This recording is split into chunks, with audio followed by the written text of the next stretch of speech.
जी, hello दोस्तों, मैं हूँ कमर चीमा। उम्मीद है आप लोग ठीक होंगे। दोस्तों, पाकिस्तान के अंदर एक इम्पॉर्टेंट इवेंट, एक इम्पॉर्टेंट चीज़ हुई है, जिसमें जो पाकिस्तान के एक फॉर्मर डीजी आईएसआई, जिनका ताल्लुक पाकिस्तान आर्मी से है, 3 स्टार जनरल थे, उनको 14 साल की सज़ा दे दी गई है। He is a very famous general. अभी कोई ज़्यादा पुरानी बात नहीं है, नई बात ही है। जब अफ़गानिस्तान में तालिबान की हुकूमत आई तो ये वहाँ पे गए और चाय पी रहे थे। तो इन्होंने कहा कि एवरीथिंग विल बी ओके, सब ठीक हो जाएगा। तो उसको भी खैर बहुत ज़्यादा क्रिटिसाइज़ किया गया। अब ये सज़ा क्यों दी गई है? पाकिस्तान ने अपने ही इंटेलिजेंस चीफ को सज़ा क्यों दी? इन जनरल साहब के बारे में बहुत सारी बातें थीं। जो लेफ्टिनेंट जनरल फैज़ हमीद हैं, इनको आर्मी एक्ट के तहत 15 महीने इनके खिलाफ केस चला।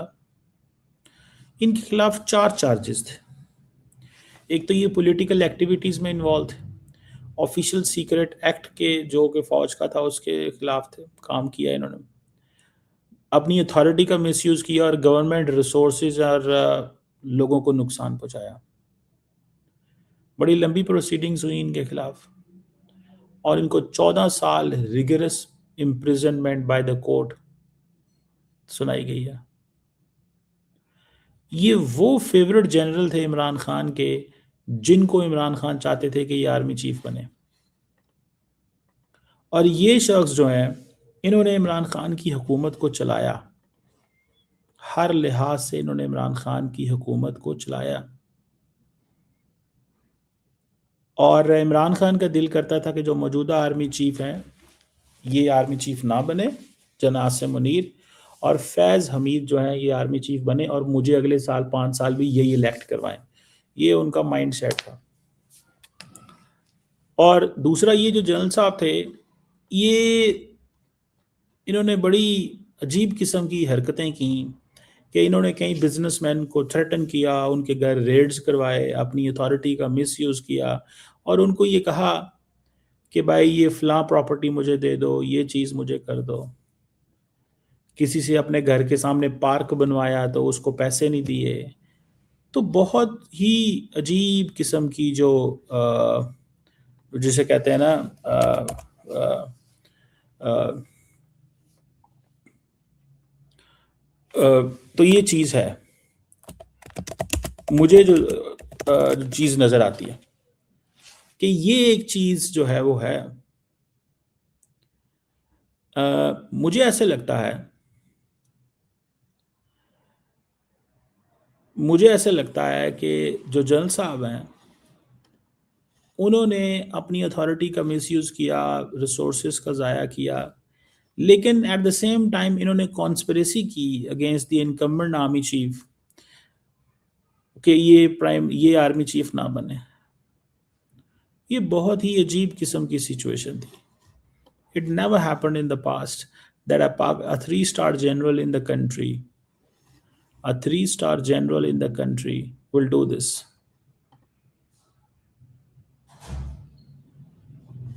A three-star general in the country will do this. समझ रहे हैं आप बात? मैंने कभी सोचा नहीं था, हमें इसका पता नहीं था कि ऐसे हो सकता है, ऐसे हो सकता है कि एक जनरल जो है वो इस तरह की चीज़ें जो है वो कर सकता है। This was the first time I got it this way. मुझे ये चीज़ जो है वो इस तरह हासिल मैंने नज़र आई, ये पता चला। अच्छा, अब मैं when I look at this, तो मैंने जैसे बताया कि द जनरल जो था वो पावर में रहना चाहता था, आर्मी चीफ बनना चाहता था, लेकिन उसने बहुत सारे लोगों को बहुत सारी सज़ाएँ दी, बहुत ताकतवर था। ये बात ठीक है कि जब ये फ़ौज में होते हैं तो ये अक्सर अपनी पावर का मिसयूज़ कर देते हैं, अगर इनके पीछे लंबी-चौड़ी पॉलिटिकल पैटर्नेज हो और ये एम्बिशियस हों, बहुत मिसयूज़ करते हैं अपनी पावर का। ये एक फैक्टर है। कि ये जो मिसयूज ऑफ पावर है दैट इज़ वेरी प्रॉब्लमैटिक इन मेरी सेंस के अंदर। जो मिसयूज ऑफ पावर है ये बड़ा प्रॉब्लमैटिक है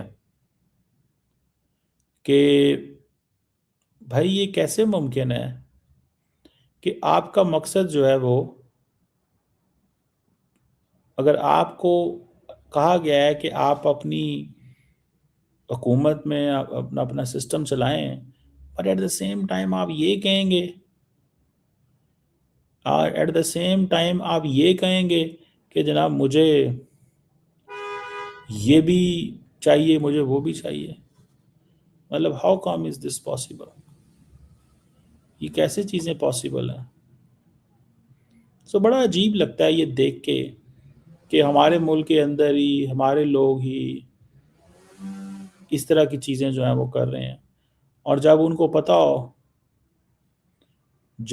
पता हो इस चीज़ का कि वो ये काम नहीं कर सकते, and they are binding by, वो समझते हैं कि they are above the law. ये भी एक हमें बड़ी प्रॉब्लम है कि हमारे लोग जो है ना वो समझते हैं कि वो जो मर्जी करेंगे। ठीक है जी, मैं इस वक्त अकाउंटेबिलिटी कोई नहीं, यही तो चीज़ है, यही तो चीज़ है। ठीक है जी, कि वो समझते हैं जी कि जो मर्जी हम जो है ना वो कर लें और जैसे मर्जी कर लें और हमें को पूछे भी ना। अब इन जैन साहब ने जितनी अल्ले तलल्ले किए, जितने अल्ले तलल्ले इन्होंने किए, अब आप खुद ही अंदाज़ा लगा लें। उन अल्ले तलल्लों की वजह से इन्होंने पैसे भी बनाए, ये फ्यूचर भी चीज़ ख़राब करना चाह रहे थे, ये आर्मी चीफ भी बनना चाहते थे, ये मौजूदा जो निज़ाम है उसके हवाले से भी थे। तो ये बहुत सारा, वो जैसे कहते हैं ना, वो होता है, प्रॉब्लम प्रॉब्लम होती है ये देख के। ठीक है जी। और दुख होता है कि सियासतदान भी फिर इनको इस्तेमाल करते हैं। फिर मिलिट्री जो है उसके अंदर भी एम्बिशियस लोग होते हैं, और ये जो एम्बिशियस लोग होते हैं they are basically the real problem for us. वो हमारे लिए एक बड़ा, जो से कहता है ना, सही मसला है। वो एक बड़ा मसला है हमारे लिए।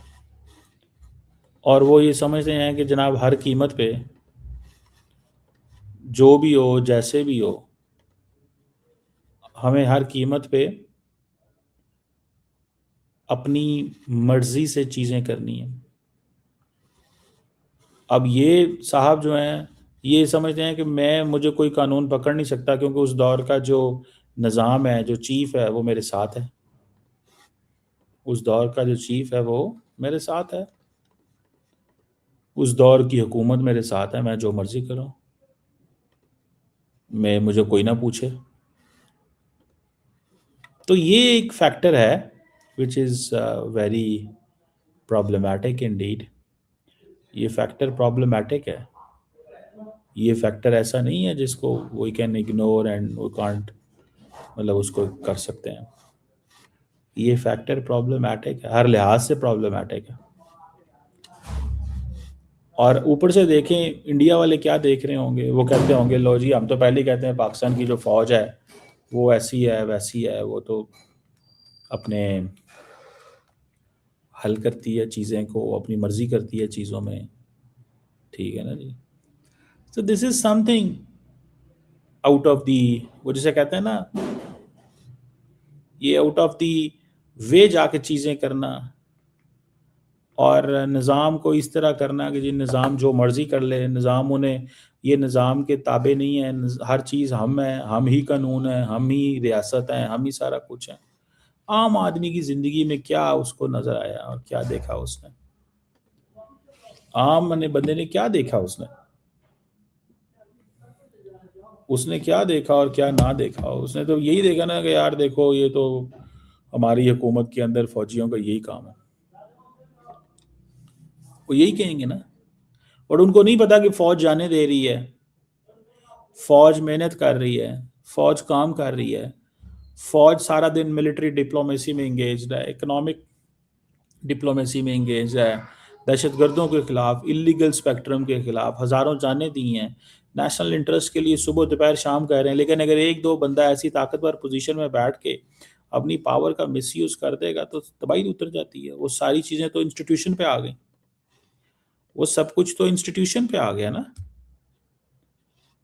वो सब कुछ तो इंस्टीट्यूशन पे आ गया। द इंस्टीट्यूशन ने अब उसको बर्दाश्त करना है। लेकिन द बेस्ट थिंग इज़ कि at the end of the day ये चीज़ जो है वो, इनको सज़ा जो है वो मिल गई है।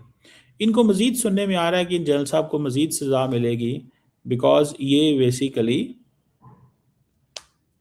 एक एक इस तरह की सिचुएशन में थे, ये इस तरह की सिचुएशन में थे जहाँ पे ये समझते थे कि हम अपना जो मर्ज़ी करें, हमें कोई पूछेगा नहीं।